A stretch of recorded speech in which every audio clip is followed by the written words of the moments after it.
معزز سامعین اکرام، السلام علیکم ورحمۃ اللہ وبرکاتہ۔ امید کرتا ہوں کہ آپ سب خیریت و عافیت سے ہوں گے۔ آپ کا اپنے اس ایثار وظیفے میں سواگت ہے، استقبال ہے۔ ہم دل سے شکر گزار ہیں کہ آپ اس چینل پر تشریف لے کر آئے۔ جس طریقے سے ہم روزانہ ویڈیوز وغیرہ دیکھتے رہتے ہیں، اردو وظائف والی اور قرآنی وظائف والی، سورہ یاسین، سورہ رحمان، اور اس طریقے سے قرآنی آیا قرآنوں کا وظیفہ یعنی قرآن پاک کا وظیفہ ہم ہمیشہ سنتے رہتے ہیں، کیونکہ قرآن عظیم ایک ایسی کتاب ہے، اللہ تبارک و تعالیٰ نے اس کی فضیلت و برکت اور اس کے اتنے فائدے رکھے ہیں کہ پڑھنے والے کو بھی ثواب ہے، سننے والے کو بھی ثواب ہے۔ اور جس طریقے سے سنیں، چاہے وہ کوئی آپ قرآن عظیم کو دیکھیں یا پھر پڑھیں یا سنیں یا پھر چھوئیں، ہر طریقے سے اللہ تبارک و تعالیٰ کی ایک اس عظیم کتاب کو پڑھنے سننے سے سب کو ثواب عطا ہوتا ہے۔ یہ اللہ تبارک و تعالیٰ کی ایک عظیم ایسی کتاب ہے جس کو پڑھنے سننے سے سب کو ثواب ملتا ہے، اور اس کے فائدے بے شمار ہیں۔ اس کے بے شمار فائدے ہیں کہ اگر آپ قرآن عظیم کو سب سے پہلے سنتے ہو تو اللہ تبارک و تعالیٰ آپ کی تمام پریشانیوں کو دور فرماتا ہے۔ ہر حروف کے عوض میں اللہ تبارک و تعالیٰ آپ کو نیکیاں عطا فرماتا ہے، اس کے بدلے میں اس کے عوض میں نیکیاں ملتی ہیں۔ تو قرآن عظیم کو ہمیشہ سنا کیجئے اور پڑھا کیجئے، کیونکہ قرآن عظیم جو ہے وہ ہمارے تمہارے لیے ایک ذریعہ نجات ہے۔ اگر آپ پڑھتے یا سنتے ہیں اس کو تو اللہ تبارک و تعالیٰ اس کے عوض میں آپ کی اور ہماری تمہاری سب کی بخشش و مغفرت عطا فرمائے گا۔ یہ قرآن عظیم اللہ تعالیٰ کی ایک ایسی کتاب ہے جس کے ذریعے سے ہم تم اللہ تبارک و تعالیٰ کا قرب حاصل کر سکتے ہیں۔ تو ہمیں تمہیں چاہیے کہ قرآن عظیم کی تلاوت ہمیشہ کرتے رہیے۔ اگر کر نہیں سکتے کم سے کم اس کو سن لیجئے، پڑھتے رہیے یا پھر سنتے رہیے۔ تو تمہیں چاہیے کہ ہمیں قرآن عظیم کو سنتے رہنا چاہیے، اس سے ہمارا ایمان بھی تازہ رہتا ہے اور دل بھی ہمارا ہرا رہتا ہے، جس کی وجہ سے ہمارا دل قرآن عظیم کی تلاوت سے لگا رہتا ہے۔ تو آج ہم جاننے والے ہیں سورہ یاسین کے بارے میں، اس کی فضیلت و برکت اور اس کے بے شمار فائدے۔ سورہ یاسین جو ہے وہ 22 پارے میں شروع ہوتی ہے اور 23 پارے پر مکمل ہو جاتی ہے۔ سورہ یاسین کے بارے میں اللہ کے نبی صلی اللہ علیہ وسلم نے ارشاد فرمایا کہ قرآن کا ہر کسی کا ایک دل ہوتا ہے، اسی طریقے سے قرآن کا دل جو ہے وہ سورہ یاسین ہے۔ بے شک ہر ایک چیز کا دل ہے اور قرآن کا دل سورہ یاسین ہے، اور جو ایک مرتبہ سورہ یاسین پڑھے گا اس کے لیے 10 مرتبہ قرآن پڑھنے کا ثواب لکھا جائے گا۔ سبحان اللہ۔ تو سورہ یاسین کو اگر ایک مرتبہ پڑھتے یا سنتے ہیں تو آپ کو ایک نہیں بلکہ 10 قرآن پڑھنے سننے کا ثواب عطا کیا جائے گا۔ ایک بار سورہ یاسین پڑھنے کا انوکھا کرشمہ دیکھیں۔ اگر کوئی شخص سورہ یاسین کو بعد نماز فجر ایک مرتبہ پڑھنے کا معمول بنائے تو وہ بہت جلد لوگوں میں ہر دل عزیز ہو جائے گا، اس کے مال میں برکت ہوگی، اس کو ہر قسم کی برائیوں سے اللہ تبارک و تعالیٰ اور اس کی طبیعت بھی خود ان سارے گناہوں سے ہٹتی چلی جائے گی۔ طبیعت میں اچھائی ہوگی پیدا، اور شیاطین کے شر سے بھی اس کی حفاظت کی جائے گی، بلاؤں سے بھی اس کو اللہ تعالیٰ محفوظ رکھے گا۔ اور یہاں تک کہ کوئی بیمار ہے، سورہ یاسین پڑھ کر آپ اس پر پانی پر دم کر کے اس بندے کو پلا دیں، انشاءاللہ تبارک و تعالی وہ بیمار جلد سے جلد شفا پا جائے گا۔ اگر کوئی بے اولاد ہے اور وہ بندہ چاہتا ہے کہ اس کو اولاد ہو تو اس کے لیے بھی بہت مفید ہے۔ سورہ یاسین پڑھ کر رات میں سوتے وقت یا صبح کو اٹھتے وقت آپ اس کو پانی پینے کے لیے دیں تو انشاءاللہ تبارک و تعالی سورہ یاسین کی فضیلت و برکت اللہ کے فضل کرم سے اللہ اس کو صاحب اولاد یعنی اولاد عطا فرمائے گا۔ اگر کوئی قید میں ہے اور وہ رہائی چاہتا ہے تو اس کے لیے بھی بہت مفید ہے، یا اس کے گھر کا کوئی بندہ قید میں ہے تو وہ سورہ یاسین کی تلاوت کرے اور اللہ سے دعا کرے تو اللہ تبارک و تعالی اس کو اس قید سے رہائی عطا فرمائے گا۔ اسی طریقے سے سورہ یاسین کے بے شمار فائدے اور بھی ہیں۔ اگر آپ کسی نیک جائز کام کے لیے اگر آپ دل میں رکھتے ہیں کوئی ارادہ تو آپ پڑھتے رہیے، اور اس کے بعد میں اس نیک جائز مقاصد کے لیے آپ دعا کیجئے، انشاءاللہ تبارک و تعالی اللہ تعالیٰ آپ کی اس نیک جائز تمناؤں کو پورا عطا فرمائے گا۔ اور اگر کوئی بندہ سورہ یاسین کو کثرت سے پڑھتا ہے، کثرت سے اگر کوئی بندہ پڑھتا ہے تو اللہ تبارک و تعالی اس کو اپنا قرب بھی حاصل عطا فرماتا ہے۔ اور رات کو سونے کی ایک بہت ہی اہم فضیلت وہ سن لی، رات کو سورہ یاسین پڑھنے والے کی مغفرت کر دی جاتی ہے۔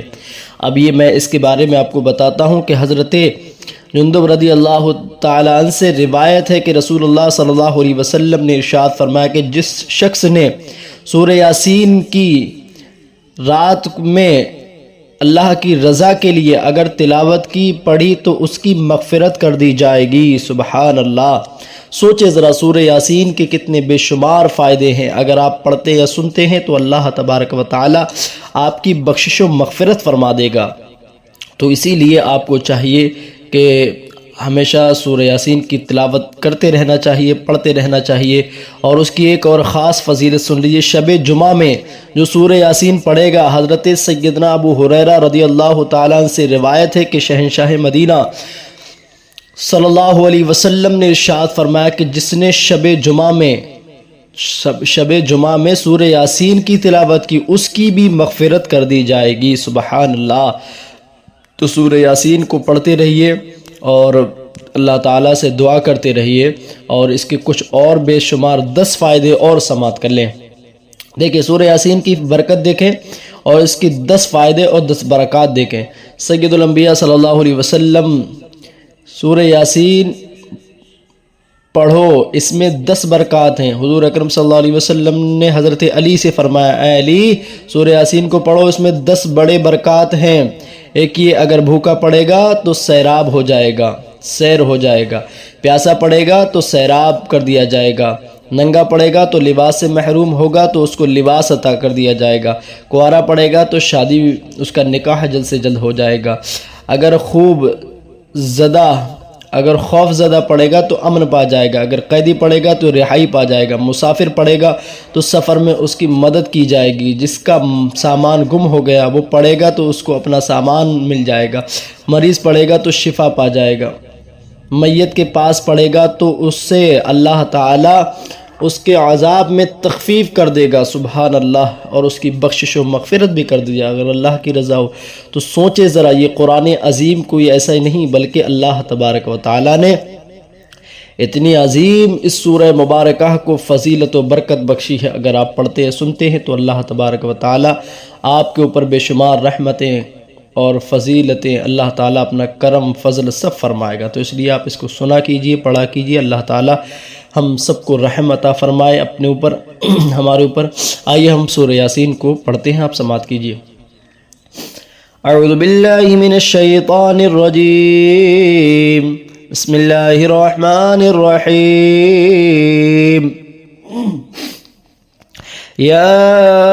یاسین والقرآن الحکیم انک لمن المرسلین على صراط مستقیم تنزیل العزیز الرحیم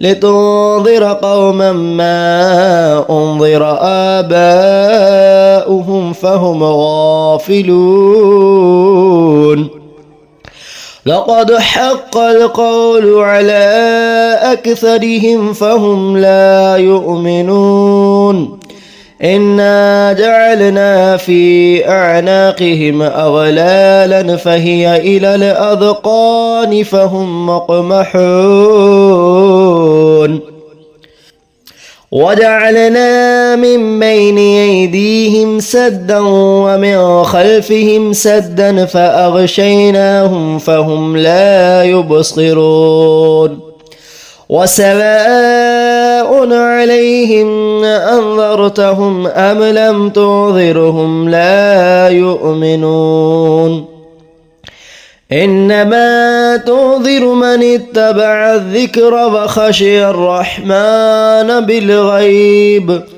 فبشره بمغفرة وأجر كريم إنا نحن نحيي الموتى ونكتب ما قدموا وآثارهم وكل شيء أحصيناه في إمام مبين واضرب لهم مثلا أصحاب القرية إذ جاءها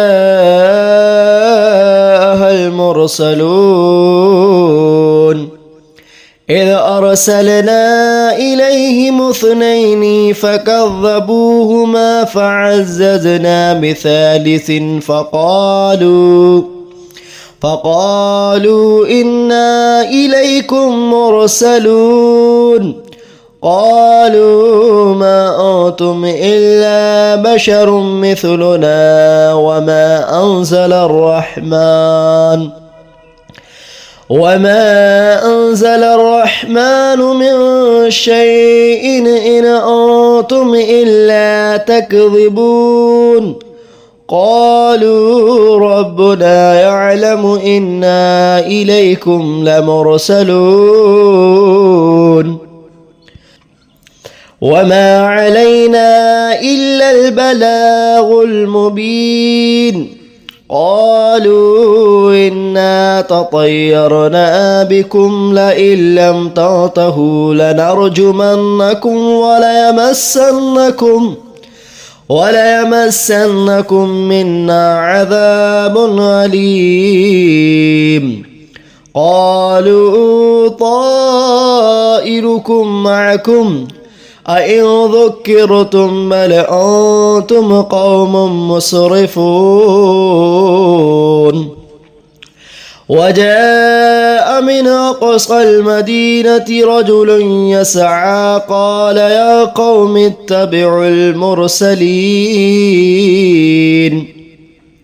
اتبعوا من لا يسألكم أجرا وهم مهتدون وما لي لا أعبد الذي فطرني وإليه ترجعون أتخذ من دونه آلهة إن يردني الرحمن بضر لا تغن عني شفاعتهم شيئا ولا ينقذون إني إذا لفي ضلال مبين إني آمنت بربكم فاسمعون قيل ادخل الجنة قال يا ليت قومي يعلمون بما غفر لي ربي وجعلني من المكرمين وما أنزلنا على قومه من بعده من جود من السماء وما كنا منزلين إن كانت إلا صيحة واحدة فإذا هم خامدون يا حسرة على العباد ما يأتيهم من رسول إلا كانوا به يستهزئون ألم يروا كما أهلكنا قبلهم من القرون أنهم إليهم لا يرجعون وإن كل لما جميع لدينا محضرون وآية لهم الأرض الميتة أحييناها وأخرجنا منها حبا فمنه يأكلون وجعلنا فيها جنات من نخيل وأعناب وفجرنا فيها من العيون ليأكلوا من ثمره وما عملته أيديهم أفلا يشكرون سبحان الذي خلق الأزواج كلها مما تنبت الأرض ومن أنفسهم ومما لا يعلمون وآية لهم الليل نسلخ منه النهار فإذا هم مظلمون والشمس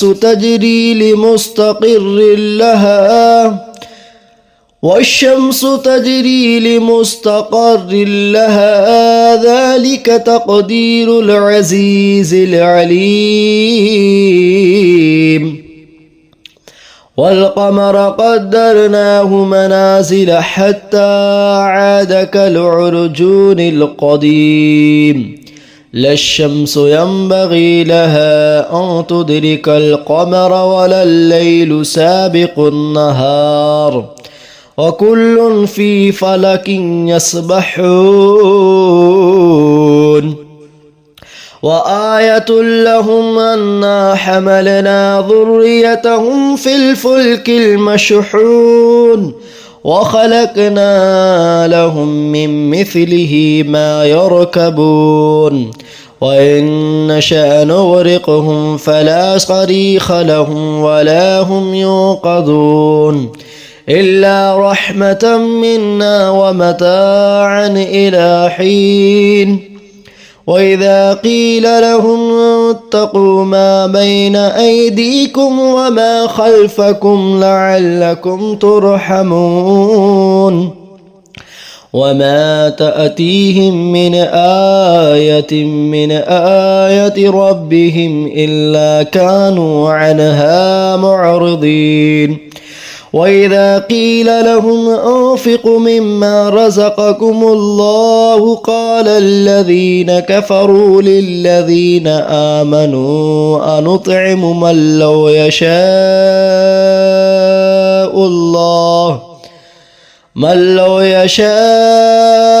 الله وطعمه إن أنتم إلا في ضلال مبين ويقولون متى هذا البعد إن كنتم صادقين ما ينظرون إلا صيحة واحدة تأخذهم وهم يخصمون فلا يستطيعون توصية ولا إلى أهلهم يرجعون ونفخ في الصور فإذا هم من الأجداث إلى ربهم ينسلون قالوا يا ويلنا من بعثنا من مرقدنا هذا ما وعد الرحمن وصدق المرسلون إن كانت إلا صيحة واحدة فإذا هم جميع لدينا محضرون فاليوم لا تظلم نفس شيء ولا تجزون إلا ما كنتم تعملون إن أصحاب الجنة اليوم في شغل فاكهون هم وأزواجهم في ظلال على الأرائك متكئون لهم فيها فاكهة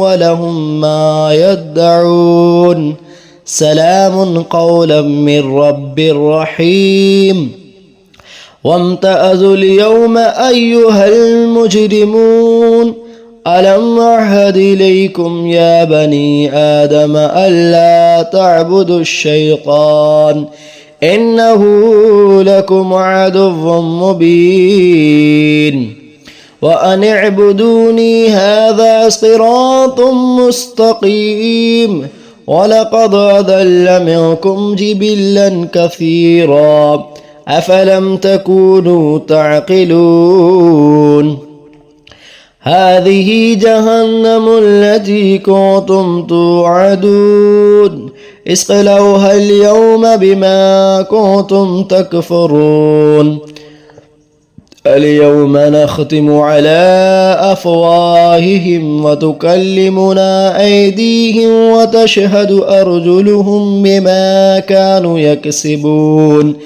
ولو نشاء لطمسنا على أعينهم فاستبقوا الصراط فأنى يبصرون ولو نشاء لمسخناهم على مكانتهم فما استطاعوا مضيا ولا يرجعون ومن نعمره ننكسه أفلا يعقلون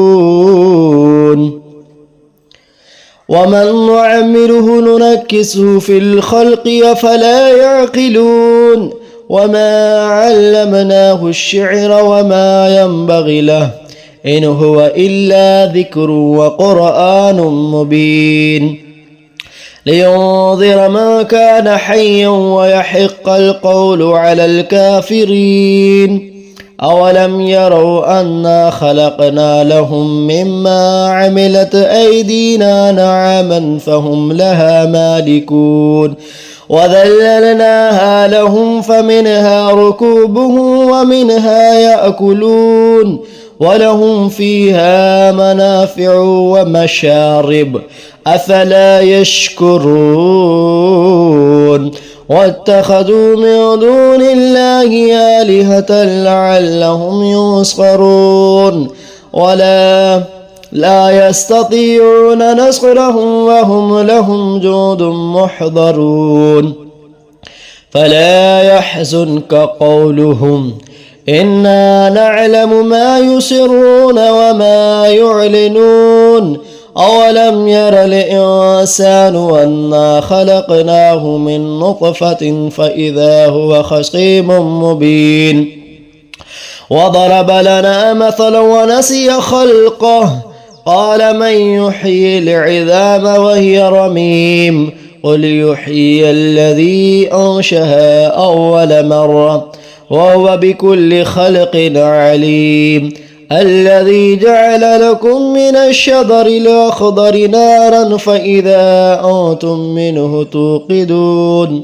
أوليس الذي خلق السماوات والأرض بقادر على أن يخلق مثلهم بلى وهو الخلاق العليم إنما أمره إذا أراد شيئا أن يقول له كن فيكون فسبحان الذي بيده ملكوت كل شيء وإليه ترجعون.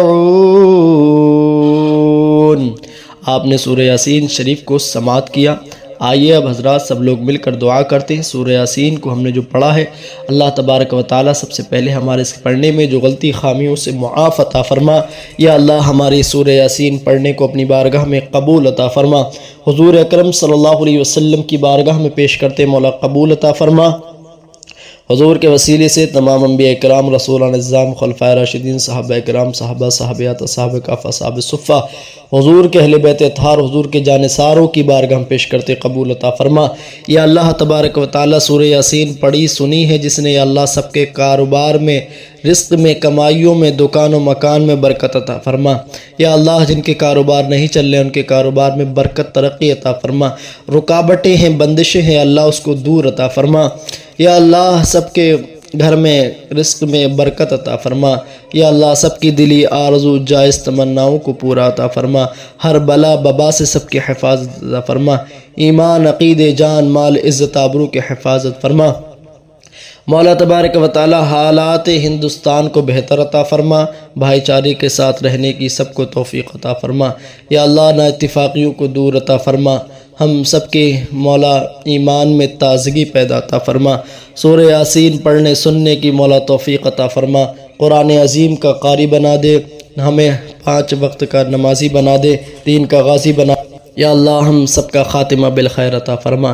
ایمان، عقیدے، جان، مال، عزت، آبرو کی حفاظت فرما. مولا جو پریشان ہیں ان کی پریشانیوں کو دور عطا فرما.